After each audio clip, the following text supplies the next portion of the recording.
Okay, so let's try to add our last implementation for the character. So I wanted to do a shake. Okay, so let's open our parent BP event graph. This is where we're going to be working from. And one of the first things that I want to do is, because I know the character is going to be shaking left to right, and normally the location is going to be this, so 0033.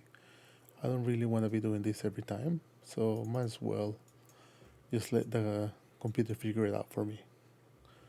So what I'm going to need is my sprite, so we can literally grab the sprite here, drag it down, and then we're going to search for get relative location. So get relative location, promote it to a variable, and then we'll name the variable in a minute. So let's just call this sprite location underscore location. So now this automatically is going to allow us to update the location. So now we need to go and actually do the rest of the coding. So let's go all the way down. I'm going to create a new custom event, and I'm going to call this shake. Right. And I want to pull and search for set relative location. So set relative location. And the one we're after is the one that says sprite. So next, I want to go bring my sprite location. And I want to right click on the little execution pin and a split struct pin. And we're going to do the same with this one here. I know that we're not going to be moving the set and the Y, so we can go like that. We're going to be moving the X though. So one thing that I want to do is search for add. So literally put add, an operator, and then connect this one here. Let's try to make this a tiny bit cleaner. Search for FlipFlop. There's this one here. And what it says is alternates between A and B outputs. Okay? That automatically connects to that. I also want B to be connected to the same target. Okay, so what we might need to do is just pull it out a bit.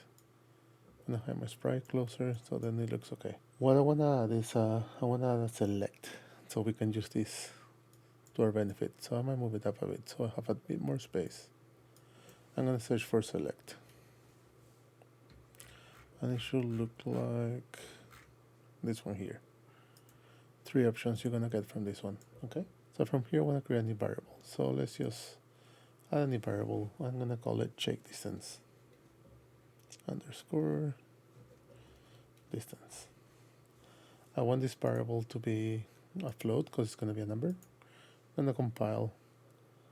And for now, let's put it on now, maybe to 3. And you can change this to whatever you want. That's what's going to make it shake, okay? Let's bring it out and then get shake distance. I'm going to need it 2 times because I'm going to be using it, okay? So if it's true, so go this amount to this side, right? And the other one, we wanted to do the opposite. So let's multiply it and then connect it to your false. And then this, what this is going to allow us to do, let me just move this up a bit, is we want to multiply it -1, so it's literally the opposite. Okay, and then we just need to connect this value to here. Okay. Okay, so yeah, we have the basics of our shake. So now we need to implement it to everything else to be able to use it. So let's do that. So let's go to our receive damage now. Let me compile really quickly. Receive damage. And we're gonna go all the way to the end. Nothing's gonna happen if you die, of course. So we're just gonna go here to be able to implement it. Okay. So let's pull from this execution pin and let's set timer by event. Okay, there we go. Time, let's put 0.03 for now. And I'm going to pull from the event and I want to create an event. And this event should be your shake. And let's just search for shake. There we go. Let me compile really quick. and save. I want to be able to control my time. So I'm going to be able to pull from here. And I want to promote a variable. And I want to call this one shake frequency. Okay, so shake underscore frequency. Again, let's compile and save. We'll make sure that we click on loop into, so it keeps doing it.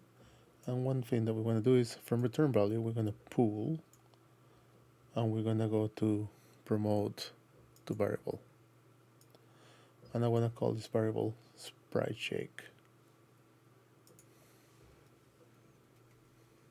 underscore shake.